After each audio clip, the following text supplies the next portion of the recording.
اگه تا الان موتور سواری نکردین باید بگم که نصف عمرتون بر فناست، برای اینکه نمیدونین تو هوای گرم چقدر حال میده.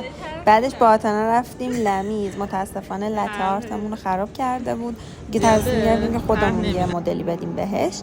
بعدش از اونجایی که ناخن من بیل شده بود گفتم شاید تو اوپال بتونم برم ناخنامو درست کنم، یکی منو گردن بگیره، که متاسفانه از اونجایی که پیش بینی میشه منو قبول نکردن. من رفتم همینطور تو اون 2 طبقه‌ای که بود براتون ویدیو گرفتم، هرچند که میتونم الان همه توی اینستاگرام و یوتیوب براتون این ویدیو گرفتم.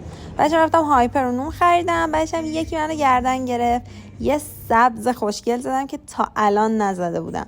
بعدش هم که رفتم خونه داداشم اینا یه برگر خوشمزه خوردم. خیلی دوستش دارم. ای خدا. موامو باز کردم دیدم وای خدا چقدر به من فر میاد.